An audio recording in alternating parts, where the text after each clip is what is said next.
ഇട്ടാണ് പോകുന്നത്. ഇവിടുന്ന് ഒരു 7 മിനിറ്റ് 1/2 കിലോമീറ്റർ കാണിക്കുന്നുണ്ട് കേട്ടോ ബാങ്കിലേക്കുള്ള ദൂരം.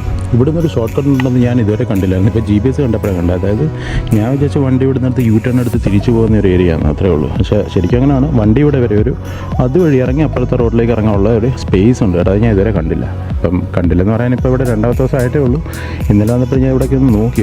അപ്പോൾ ഞാൻ വിചാരിച്ചത് ഇത് ഡെഡ് എൻഡ് അല്ലേ റോഡ്, അങ്ങോട്ടേക്ക് സ്പേസ് ഉണ്ടാവത്തില്ലെന്ന് വിചാരിച്ചു. പക്ഷേ അതിലേ വഴിയുണ്ട്. അപ്പം GPS കാണിക്കുന്നത് അതുവഴി പോകാൻ. അപ്പോൾ നമുക്ക് മുന്നോട്ട് പോയാലോ. ഇതാണ് നമ്മളുടെ ലൊക്കാലിറ്റി കേട്ടോ. നല്ല പീസ്ഫുള്ളാണ്. ഞാൻ മാത്രമേ ഉള്ളൂ ഇപ്പോൾ പുറത്ത്.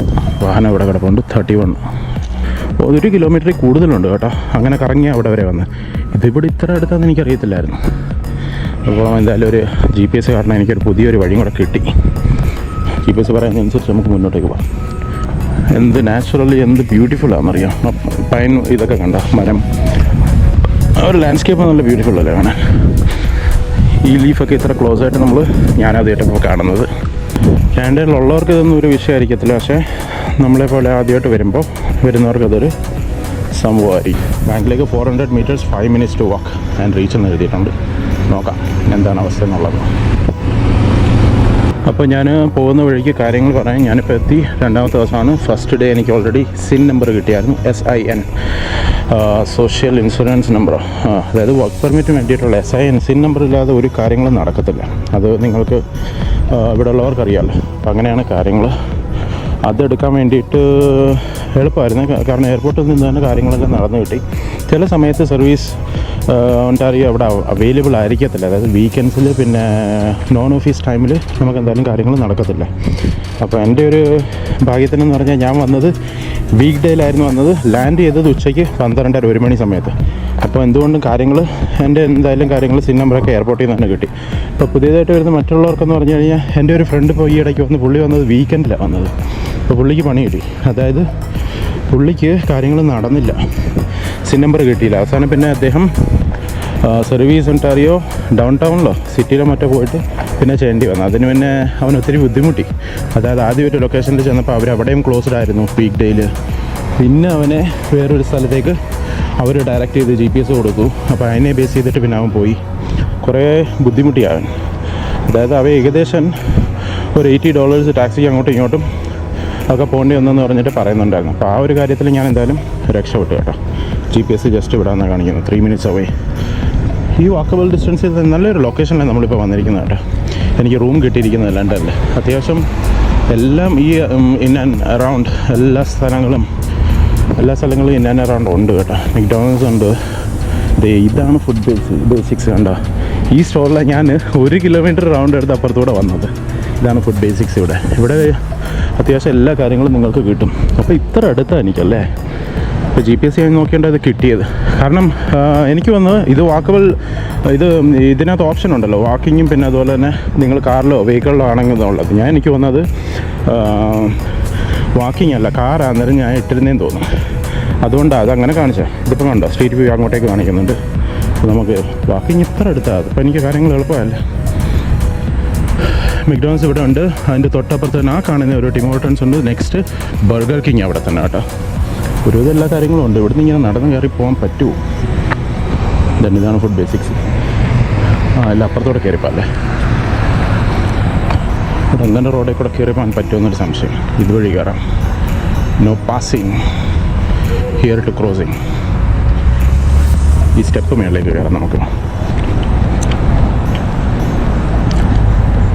അപ്പോൾ എന്തായാലും എയർപോർട്ടിൽ നിന്ന് തന്നെ എനിക്ക് SIM കാർഡ് എടുക്കാൻ പറ്റി. അതും ഒരു ബെനിഫിറ്റായി. അതായത് എക്സ്ട്രാ പേയ്മെൻ്റ് ഒന്നും ഇല്ലാതെ തന്നെ ഫ്രീ ആയിട്ട് നമുക്ക് SIM കിട്ടും. അന്നേരം പേയ്മെൻ്റ് ഒന്നും വേണ്ട. ഞാൻ റോജേഴ്സിൻ്റെ എടുത്തത്. 2 SIM കാർഡായിരുന്നു ഇവിടെ ഉള്ളവർ പലരും സജസ്റ്റ് ചെയ്തിരുന്നത്. അതിൽ റോജേഴ്സ് ബെറ്റർ ഓഫേഴ്സ് ആണെന്ന് കേട്ടു. അതുകൊണ്ട് ഞാൻ റോജേഴ്സ് തന്നെ എടുത്തു. ബെറ്ററായിട്ട് തോന്നി. അതായത് 1000 മിനിറ്റ് ഇന്ത്യയിലേക്ക് കോളിങ്ങും കിട്ടി എനിക്ക്. പക്ഷേ നമുക്ക് വേറെ അല്ല, വൈഫൈയും ഡേറ്റ എപ്പോഴും ഉപയോഗിക്കുന്നുണ്ട്. പിന്നെ 100 GB ഡേറ്റ. ഇത്തരം കാര്യങ്ങൾ എന്തായാലും നമുക്ക് കിട്ടിയിട്ടുണ്ട് അതിനകത്ത്. $40 പെർ മന്ത് എന്നാണ് പറഞ്ഞത്.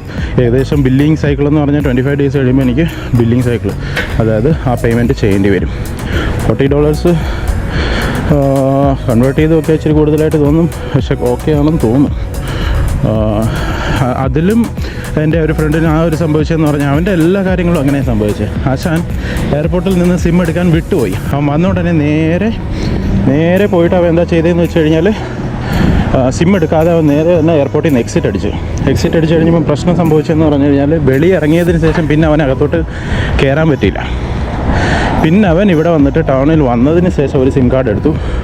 അത് ഓഫറൊന്നും ഇല്ലാതെ തന്നെ റോജേഴ്സ് ആണെന്ന് തോന്നുന്നു എടുത്തത്. പക്ഷേ അവൻ ഏകദേശം അതിലും സംഭവിച്ചത് ഒരു $80 ചെയ്തുകൊണ്ട് $80 അവന് പേ ചെയ്യേണ്ടി വന്നെന്ന് അവൻ പറഞ്ഞു. അതും അങ്ങനെയും സംഭവിച്ചു കേട്ടോ. അപ്പോൾ ആ കാര്യത്തിൽ എയർപോർട്ടിൽ പുതിയതായിട്ട് വരുന്നവർക്കാണെങ്കിൽ എയർപോർട്ടിൽ നിന്ന് തന്നെ പാസ്പോർട്ട് മാത്രം വെച്ചിട്ട്, നിങ്ങളുടെ പാസ്പോർട്ട് ഡോക്യുമെൻറ്റ്സ് മാത്രം വെച്ചിട്ട് നിങ്ങളുടെ കാര്യങ്ങൾ കിട്ടും. അതായത് പുതിയ സിം കാർഡ് കിട്ടും. ഞാനീ പറയുന്ന ഡീറ്റെയിൽസൊക്കെ അത്യാവശ്യം പുതിയതായിട്ട് വരുന്നവർക്ക് വേണ്ടിയിട്ടാണ് കേട്ടോ. ഓ, ഇതാണ് ബാങ്ക് അല്ലേ? TD കേട്ടോ, TD, ഇതാണ് ബാങ്ക്. കാണുന്നുണ്ടല്ലേ? ഈ ബാങ്കിലേക്കാണ് നമ്മൾ വന്നത്. Wonderland road north, petrol Canada petrol pump. ഇത് ഗ്യാസ് സ്റ്റേഷൻ എന്ന് ഇവിടെ പറയും, അതായത് പെട്രോൾ പമ്പ്. ഞാനിപ്പോൾ ആദ്യമായിട്ട് സീബ്ര ക്രോസിങ്ങിൽ നോക്കട്ടെ എങ്ങനെ ഉണ്ടെന്ന്. ഇവിടെ ഈ പറഞ്ഞ പോലെ പ്രസ് ചെയ്യേണ്ട പണിയുണ്ടോ? പ്രസ് ചെയ്ത് നോക്കട്ടെ.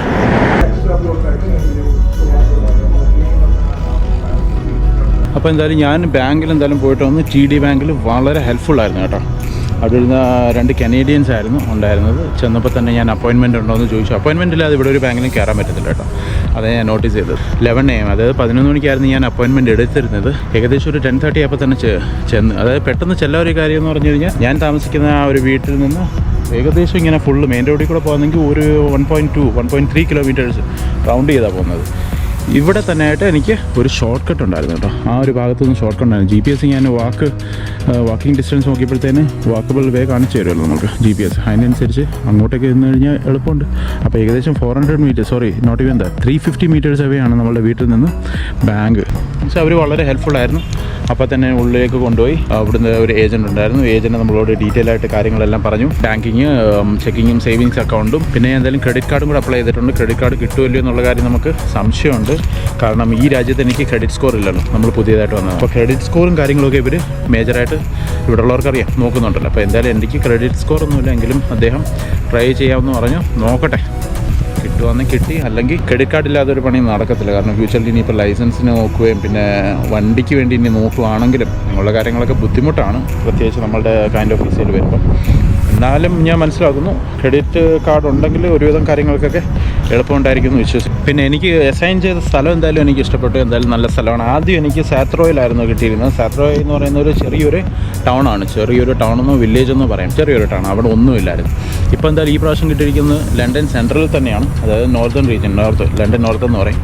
ഏകദേശം എല്ലാ സാധനങ്ങളും ഉണ്ട് കേട്ടോ. അതായത് വാൾമാർട്ട് തൊട്ട് നിങ്ങൾക്ക് സൂപ്പർ മാർക്കറ്റ് അറിയുന്നവർക്കറിയാം.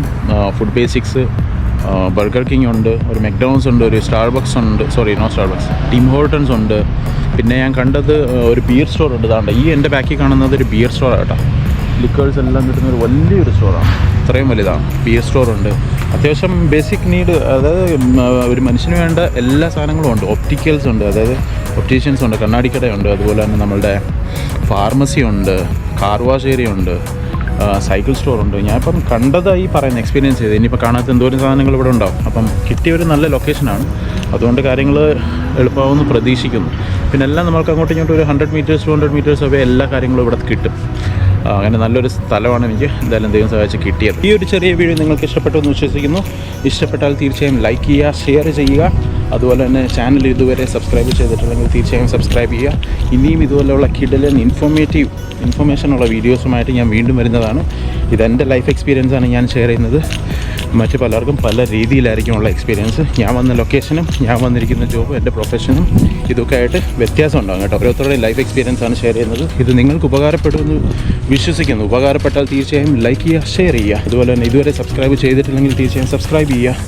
മറ്റൊരു കിടിലൻ വീഡിയോയുമായി വീണ്ടും വരും വരെ ബൈ.